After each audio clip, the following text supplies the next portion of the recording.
Now, Battle of Gettysburg is a fascinating, and as in so many cases, one of these situations where a series of circumstantial events collaborated together to create the most important battle of the Civil War. On the most important weekend of the Civil War era, on the 1st, 2nd, and 3rd of 1863, two major victories occurred for the North. One was Vicksburg, which essentially cut the Confederacy in half, blocked their access to the Mississippi River, and was a significant event. But had we lost, or had the North, let's put it that way, if the North had lost Vicksburg's battle, that would have been bad, but it would not have been anywhere near as consequential as if they had not won Gettysburg. Gettysburg is, without any question, the battle that, once it occurred, made it clear that the South would not win. It was only now a matter of how long it would take for that defeat to occur. And it began by a series of accidents with a couple of coincidences and some very fascinating stuff that unfolded, and we'll hope to try to touch base on all of that as best we can. So, why did the war happen? Now, there are many ideas and issues about this, and you can, if you've read books and you talked about, there's all sorts of things. Talk about the whole issue of slavery, certainly a significant issue. For some people in the North, that was the issue. They were the abolitionists who were about trying to get rid of the slavery. But it's not the central issue. In fact, in the South, only about 33% of the population owned slaves. About 4% of that 33%, by the way, were African American owners of slaves. And the majority of people didn't own slaves. Longstreet said, we should have freed the slaves and then fired on Fort Sumter, and we would have had the moral high ground. That's not the reason, the major reason. It isn't about agrarian South versus industrial North. It's not about the class society of the Southern gentry versus the burgeoning and developing middle class and working class of the North. All those were factors, and all those were things that were a part of it. But the battle was something that this man knew very clearly what was at stake. Several things he did to point to this. When the Southern states seceded, he did not remove stars from the flag of the United States. And he understood what it was about. Now, some of you have heard me say this one, so those of you who know what I'm going to do, shut up. And those of you who don't, I want you to do this for me. Here's the sentence. The United States, now you're going to have to come up with a verb, diverse, beautiful, pretty, important. I don't care, whatever that third word would be. What verb are you going to use?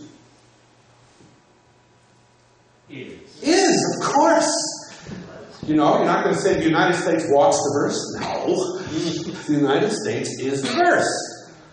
In 2010, that's what we said. For the last 140-some years, that's what's done. But in 1858, 1/3 of the people who lived under the banner of the Stars and Stripes would have said, the United States are beautiful. 600,000 people gave their lives for that verb. That's what the Civil War is about. Is the United States merely an association of confederated states, each one semi-independent and autonomous, or is it one nation under God, indivisible, with liberty and justice for all? By the way, I used intentionally the term person because we estimate that somewhere between 2 to 5% of soldiers on both North and South were women, masquerading as men. When Pickett's charge was over and they cleared the battlefield, at least 2% of the bodies laying on the field were females, dressed as men, who were fighting in the Civil War. There's a couple of very interesting books about that, but that's not the topic for today. Now here's an overview. I apologize for those of you in the back, but that's what you get for being traditional. You sat up front, you can see it there.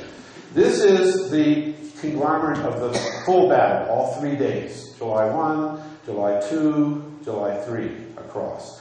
So you can see this city, little town of Gettysburg, had a railway line running through it. It was a small agricultural community in rural Pennsylvania, and had a shoe factory in its precincts, and it was a pretty sleepy little town of just a couple of thousand people. With that many, there's a new railroad being built right over here, just a little off the map. That's very significant.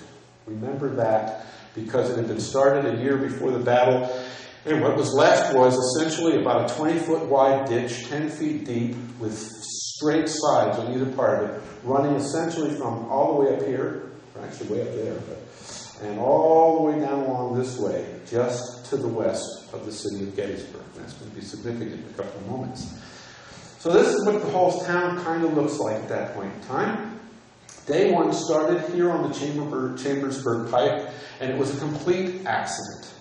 Lee had, first of all, anybody here know where was Lee headed? Harrisburg. He was headed for Harrisburg, and his purpose was to surround and capture a major capital of a city of a northern state, and there was already a plan in place that they were going to then, with the capture of Harrisburg, negotiate a truce and an armistice, giving the southern states their independence. He paused on June 30th, about 10-15 miles south of Harrisburg, with his troops strung out over a very long distance along the Blue Ridge Mountains for them to catch up so that they could come en masse and attack the city of Harrisburg.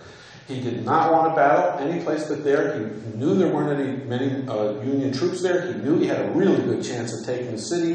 He was poised and preparing himself for a classic Napoleonic-style attack and siege of Harrisburg when he sent Heath into the town of Gettysburg to, quote, requisition shoes, with explicit orders to not engage the enemy were he to find him. They had information that Gettysburg was only protected by a group of citizen militia, thank you, armed mostly with shotguns and small bore squirrel guns, and they figured they were going to be able to take care of them pretty quickly. But the group that was being in charge was by General Heath, but it had been the regiment that up until about 4.5 weeks previous had been run by General Thomas Stonewall Jackson. Jackson was killed by friendly fire, returning from a visit outside of the ranks. His pickets panicked, and they shot and killed him, actually mortally wounded him. It took 3 or 4 days for him to die. Had Jackson been in charge of this division and not Heath, we may have had a very different situation that was going to unfold, and we'll talk about that in just a moment. What happened is they got to Gettysburg, and they, the Army of Northern Virginia, did not have their cavalry, and the cavalry functioned essentially in those days for two purposes, as they say in the old country, for two reasons. One was to be the eyes of the army, to tell what was going on out there, and the second were to be first wave assault troops to smash through lines with the galloping horses and the sabers and all this sort of stuff. Classic Napoleonic tactics. One of the interesting things about the Civil War in general is that all of the major tactical processes that the United States has used from the Revolutionary War to the Vietnam War were used during the Civil War. And half of them were invented by Robert E. Lee. We'll talk about that. But the North had their cavalry in place, led by this gentleman here, John Buford. He was from Kentucky. His brother, Beau Buford, he's being represented by my Beau here somewhere, was a general in the Southern Army. And Buford, who had got his training fighting Chiricahua Apaches in the Southeast, came up with a whole new concept of how the cavalry should be used, and it's how cavalry is used today. Cavalry is, or actually not cavalry so much as mounted light mobile infantry.